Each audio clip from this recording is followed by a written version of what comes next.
Get ready for an electrifying night of classical music as the Wisconsin Chamber Orchestra presents Prokofiev's prowess. Guest pianist Ilya Yakushev brings fire and energy to Prokofiev's Piano Concerto No. 3. The night opens with the graceful wit of Mozart's Symphony No. 27 and closes with Bizet's joyful Symphony in C. Join the WCO on Friday, January 30th at 7:30 p.m. Tickets are available at wcoconcerts.org/Prokofiev. Want to win the Madison Summer Camp Rush? Behold Wonder Palette Camp. The local creative art camp in Middleton at Sauk Trail Elementary is open for registration. Campers ages 6 to 12 will find an energetic and supportive environment to explore their creative passions. They offer 4 separate weeks of camp, each unique, and each week has 4 days of fun in the culinary arts, arts and crafts, theater, and dance. Register today at wonderpaletecamp.com. This is CityCast Madison. I'm Bianca Martin, and here's what Madison's talking about. Today, the Veterans Memorial Coliseum at the Alliant Energy Center is due for a major renovation, and Dane County, who owns the 10,000-seat venue, is moving forward with a private partner to pay for it. Nick Pevich, chair of the Madison Arts Commission, penned a piece with Tone Madison titled Coliseum Renovation Should Proceed with Caution. Nick's with me now. Hey, Nick, welcome to CityCast Madison. Good to see you, Bianca. It's been a while. It's been a while. I'm so happy to see you, and I know how much you care about Madison. And this piece is really stirring. And so, grateful that you're making the time. Your piece is really a flag to the county and our community to pay more attention to what's happening over at the Alliant Energy Center with this Memorial Coliseum and who gets to renovate it. So let's just ask the question up top, why should the county proceed with caution? I really felt called to write this piece, having paid attention to the concert scene in Madison since first moving here in 2009. And my experience is wide and strange, but I used to book concerts at the Wisconsin Union. I was the first student who managed the set in Union South when it opened. Well, thank you for that. Yeah. I definitely went to a party for that big opening. Yeah, and then ended up being the chair of Wood Music Committee, and in the time since have just been paying attention to, as someone who really loves going to live events, obviously it's exciting when there's news of a new venue or renovations or things of that nature, but the realities of what does public ownership of large event spaces, specifically convention centers, arenas, things like that, obviously is extremely messy and always comes to a debate at the local level. And I guess just paying attention to this conversation over the last number of years as the county moved forward to accept proposals with their request for proposal process this past fall. I just really wanted to shine a light onto this because I haven't necessarily seen any local media cover the story and really tell it in its totality in the way in which I was attempting to. Yeah, I feel like we should say in September, Dane County, who has the authority over Alliant, put out a request for proposals to help pay for these major improvements. And reportedly, they only received a single proposal, and that was Frank Productions Concerts Live. And we know their name as a local entity and promoter for a long time. And then in past years, they have become, the name in Madison music for a lot of reasons we're going to get into. But before we do, I want to ask, you're saying proceed with caution on these next steps. What gives you the impression or fear that what the county is doing moving forward with this proposal will be rushed or not necessarily done with intention? So it's really funny because reflecting on my continued advocacy around this issue, when I shared the article via my social media, one of my family members was like, yeah, stick it to the man, cancel this project, make sure it doesn't happen.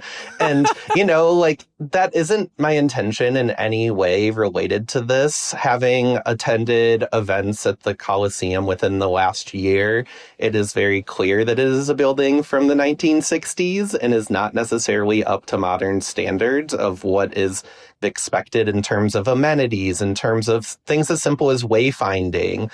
When presidential candidate Kamala Harris had her rally there, just trying to like walk around the outside of the arena to try to find an open seat was an absolute nightmare. It's so weird. Yeah. And so, right, I guess I want to communicate that none of the angle in which I'm trying to take is to say that FPC Live isn't a good partner necessarily, or that the renovation shouldn't happen. I just really want to make sure that, as a taxpayer in Dane County here, that we as taxpayers, as the owners of this publicly owned facility, are really getting our money's worth, so to speak, and that we're not necessarily giving away the farm to a company that has had very long ties.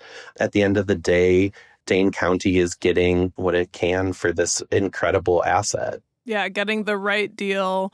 You don't want to have to try and put Humpty Dumpty back together again. Let's keep him on the wall. Yes, exactly. Do this the right way. And, I thought you might share, and I know it's in your piece and something to consider, the whole Dane County board is up for election. And this project, it looks like some of the timeline that they've described is to get moving and making sort of consequential decisions early this year.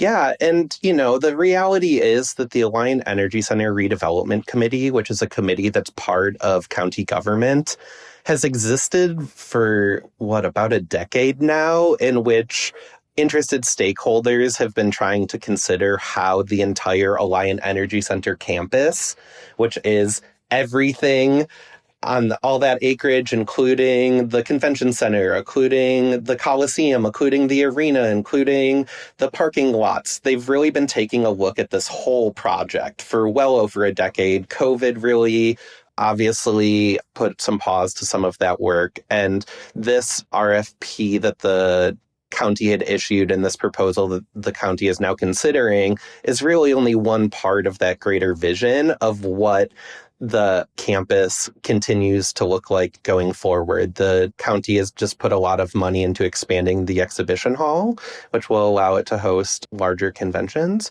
I don't necessarily think that the project needs to necessarily be slowed down or things like that necessarily. I really just want there to be the proper attention turned to this project, especially in an election year, especially in a year where not only are we thinking about the county board elections and city council races and things like that, but obviously the conversations around who's going to be governor in Wisconsin, what's the makeup going to be of the state legislature, let alone like what's happening at the federal level, right? There's so many conversations and it's really hard to really focus on what's important. And not that this is the most important issue by any means, but the one question that I had explicitly asked at a community meeting that County Exec Agard had hosted last spring was questions around how the campus right now is used explicitly as a shelter for extreme weather events. And given cold forecasts in Wisconsin and having the Alliant Energy Center potentially be used as a warming site or specifically being used as a cooling site during very warm days in summer. Like, what does that look like moving forward when there's also I don't know. Private interests. Yeah, not just private interests, but I don't know. I shouldn't even try to name an artist that's popular that could sell 10,000 seats right now. But like, what happens when like Chapel Rowan's like rolling through and, and obviously she's way too big for the Coliseum at this point, but like what happens when an artist is booked the night where there's also an extreme weather event, and how do you begin to negotiate the realities of private interests, the ability for community members to go enjoy themselves and experience live music, while also knowing the ways in which, a perfect example is the ways in which the Alliant Energy Center campus was used explicitly for vaccinations during the pandemic, right? That was a site that is publicly owned in which the county, through the Board of Public Health and things like that, were able to coordinate to be able to distribute vaccinations via cars, right? And there's enough space for all of that to happen. And just, again, just trying to really think about what some of that looks like moving forward. So really hammering in the details and the negotiations on the front end, not necessarily slowing it down, but getting it right. The cautious is getting it right and recognizing that this is a public good and it's been used for public purposes. And what does it mean when you bring in a giant company that has, interests that might not have, public aims? And, to set the stakes, at least from my point of view, like I also love live music. I love live events. I haven't been to the Coliseum in a long time. And when I did, it does look like it needs renovations. Like that's obvious. And this has been under discussion for a while. But the Alliant Energy Center welcomes over 1 million people a year to Madison. There are hundreds of events. And we're thinking about if you gussy up this old venue, we could get a lot more tourism and thus more revenue for the county, which is in a $31 million deficit, more money for the city. So there are all these questions like, in terms of who's going to do it, like who's going to profit from it? This is like this public entity. Will Madisonians and folks in Dane County like the space? Will they want to be a part of it?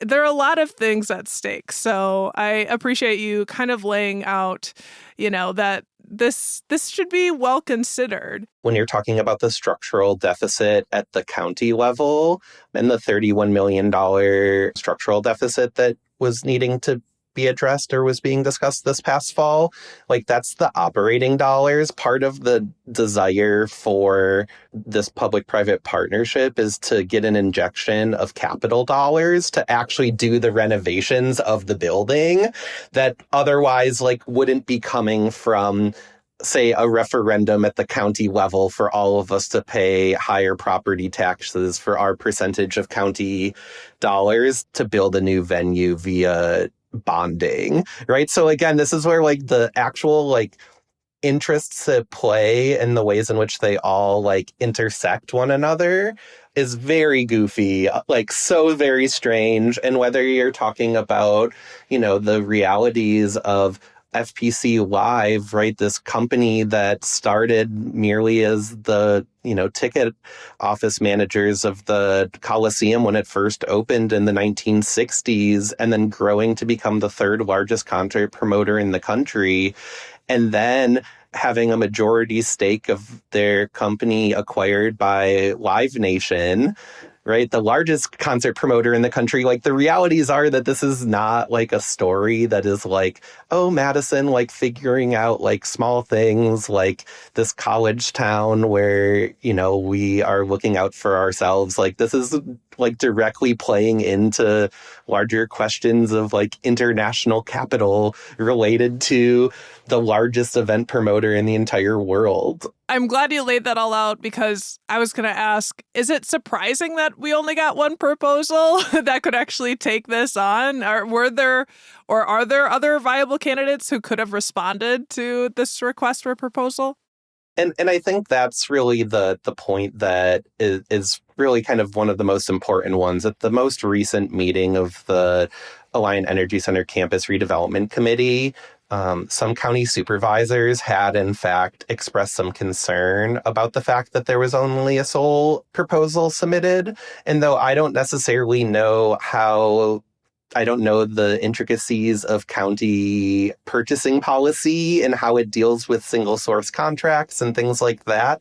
But I would say that it's not surprising in the slightest, right? So if you're thinking of the recent history, right? Live Nation has been the largest concert promoter for a long number of years. There was the merger with Ticketmaster, the boogeyman of a company that everyone shakes their fist at when they have to pay fees. There's AEG Live, which has really mostly been based on the West Coast. And then Frank Productions had kind of existed to book concerts throughout the Midwest, right? That's like who's booking Slipknot to play in Green Bay and also Des Moines, Iowa. Guess what? It was Frank Productions. And that's how they grew to be such a large company, by really building off of some of the skills and expertise that they had developed specifically by booking concerts at the Veterans Memorial Coliseum. But like in a world of consolidation at the corporate level and things like that, like there really aren't other entities that would probably be that interested or capable to put in a bid. And if you were to think about it, it would it would take a lot of staff time and work to put in a bid when you know you're submitting like on someone else's home turf. Right? Like, in knowing that this entire market with ownership of the Majestic, of the High Noon, the Frank Productions built the Sylvie. They've had exclusive booking rights of the Orpheum for years now. Like, if you are another promoter to come from outside and then suddenly be like, hey, guess what? We now book the arena in this market. Like, that is like not necessarily how the music industry works, which is really based on relationships and really based some on growing artists and developing them from the small room to the slightly bigger theater to the huge theater to the arena to Camp Randall, right? And that's really where, again, the single proposal isn't necessarily a concern for me. It's more just the realities of what is in it and how are negotiations going to resolve.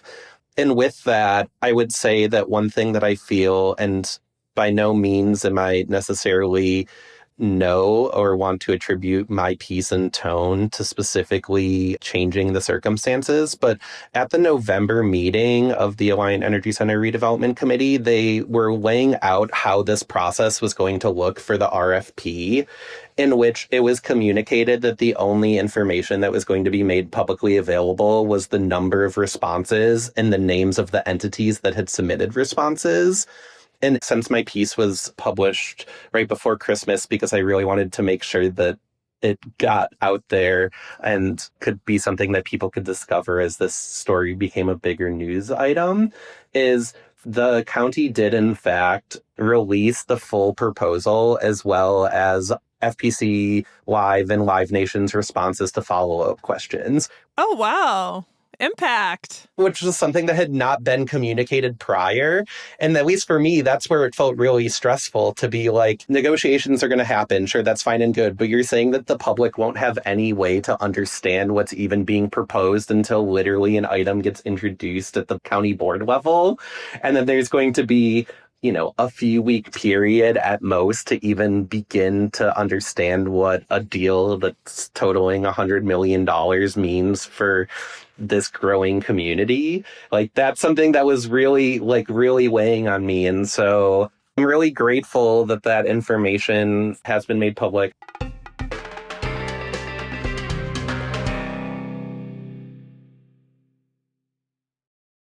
I remember I was in Madison. I was a radio producer over at WRT, and my favorite show that I'd produced, one of the top ones, was about the process of the Sylvie coming forward and being made. And just like there was so much opposition to the Sylvie. And on the show, I had almost every local business owner of a venue come on, and they were not happy. Like, it was tense. It was like 6 or 7 people, and I just remember, like, there was so much that the public wanted to have input. Like, there was so much public interest in the story. And also, there were so many varied music venue owners. That's a very different picture now. Like, a lot of those people are not running the shop because FBC Live really runs Madison, like, because of the economics of everything. But yeah, to have some understanding is really important. And you saying that they've since released the information about the proposal is huge. I mean, do we know the state of the venue, like what is exactly is needed in terms of renovations? And you said it's projected to cost around $100 million. But what do we know about what might come? I would say that this is one example where I would point to the county making some smart decisions, which is trying to consider what it would cost to renovate as opposed to build new.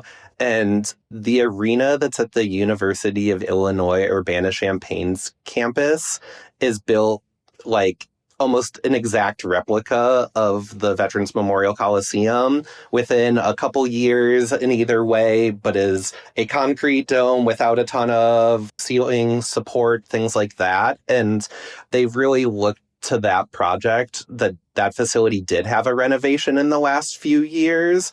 And that's where that original $150 million estimate had come into the picture.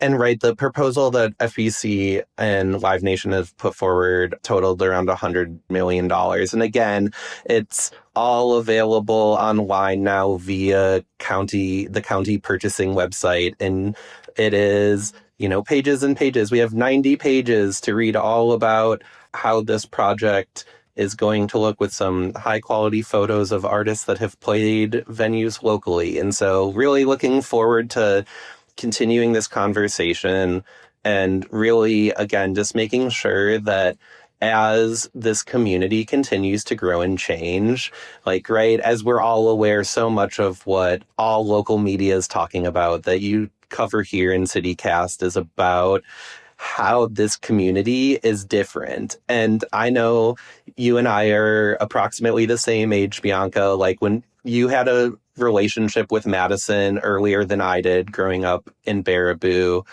but having moved here in 2009 to be a freshman at UW-Madison, I feel really honored to be able to have an understanding of what Madison used to be.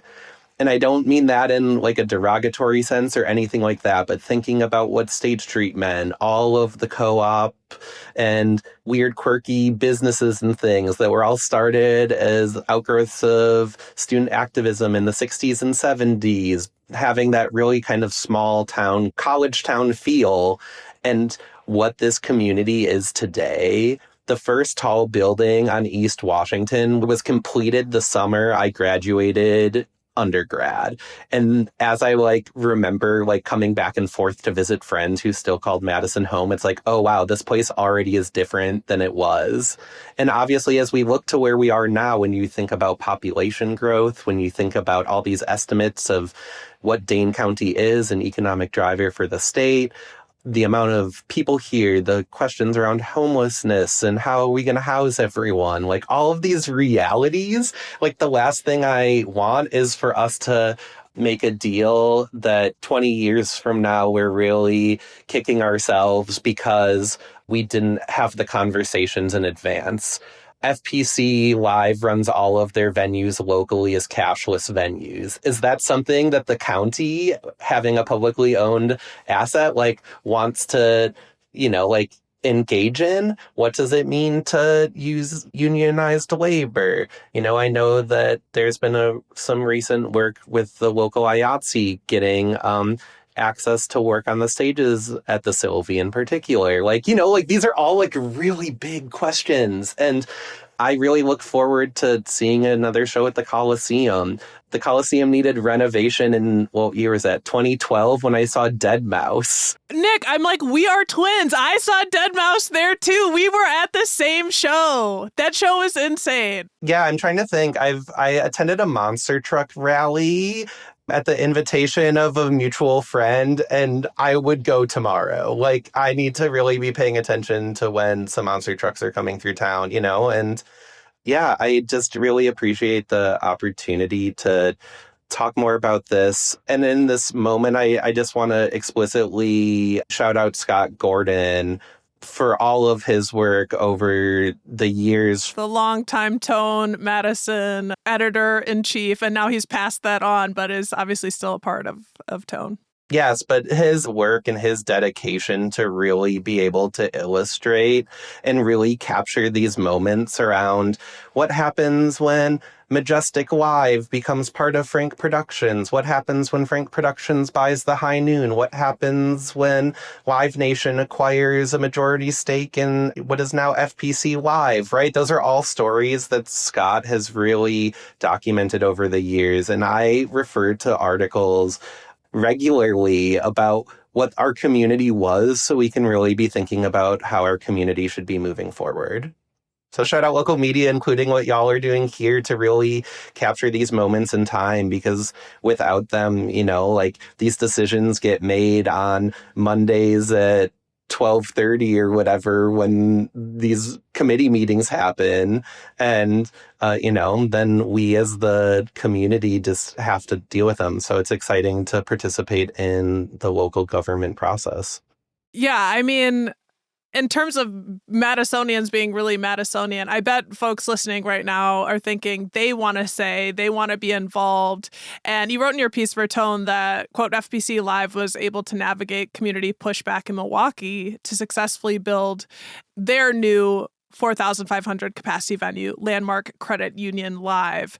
I know Sylvie had a lot of pushback, and then they brought us Chapel Roan. Like, things are going to keep moving, but I do wonder, do you think that people weighing in really makes a difference? Is that something FPC Live will take into consideration if people want to see certain things? Like, is there a space for public feedback, or, who is this going to really fall to? Is it just on the county? That's the part of this that's really exciting, is because the venue currently is a county-owned facility, right? Like, our county board of supervisors are going to, at the end of the day, vote on a contract that is introduced after this negotiation process happens, right? So there's opportunities to talk to your elected officials who are currently representing you, to talk to candidates about how they feel about the county's pursuit of this first of its kind public-private partnership,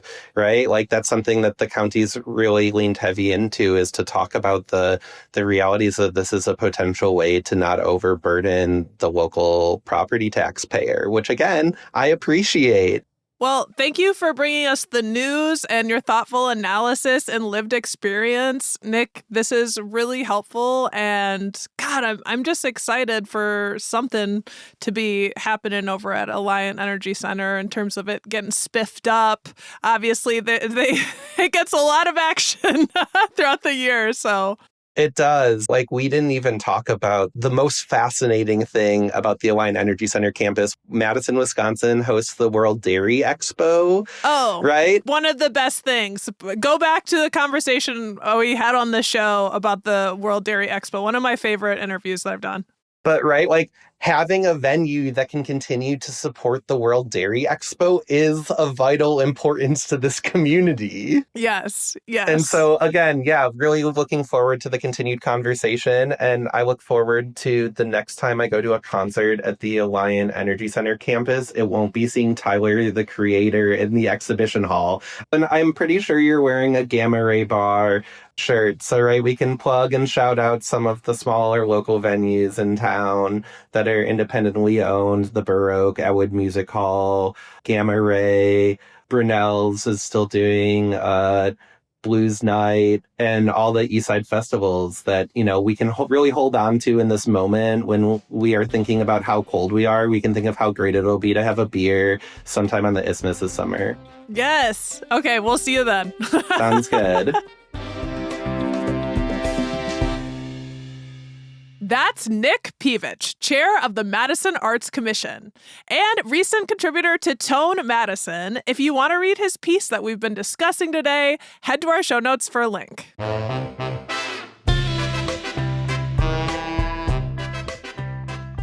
That's all for today here on CityCast Madison. I'm your host, Bianca Martin. Don't forget, you can support the show and get great perks by becoming a CityCast Madison neighbor at membership.citycast.fm.